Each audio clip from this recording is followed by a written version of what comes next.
si Doria Ragland, la mère de Meghan Markle, apparaît bien dans le documentaire consacré à la duchesse de Sussex et à son mari, le prince Harry, n'espérait même pas y voir Thomas Markle, son père.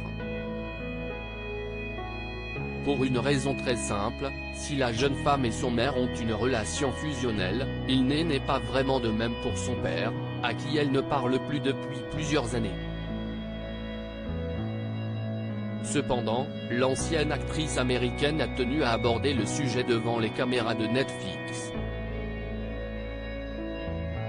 expliquant qu'elle s'était sentie trahie par lui juste avant son mariage, notamment par l'histoire de la fausse paparazade soi-disant montée par son père et des tabloïds pour la piéger. Elle l'a accusé de ne pas lui avoir répondu au téléphone lorsqu'il a été annoncé qu'il avait fait un infarctus,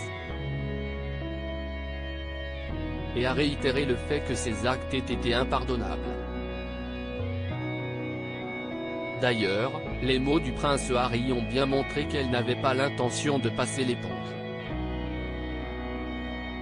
Elle avait un père avant cela, et maintenant, elle n'en a plus, assène-t-il dans le reportage. Pire que ce que j'ai fait, des mots qui ont fait bondir Thomas Markle.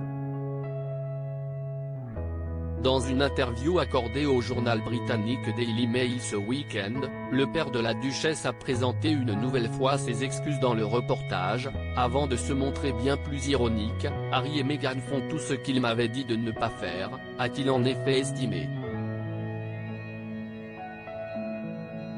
Ils m'ont dit de ne jamais parler. Je pense que ce qu'ils font maintenant est bien pire que ce que j'ai fait. Une position forte, qui ne va pas vraiment dans le sens de la réconciliation. Pourtant, Thomas Markle l'affirme, il voudrait rencontrer Archie et Lilibet, 3 ans et demi et 1 an, les enfants de sa fille et du prince Harry. Mais cela ne devrait pas se produire tout de suite. En tout cas, s'il est encore un témoignage qui ne devrait pas faire plaisir au prince Harry et à Meghan Markle.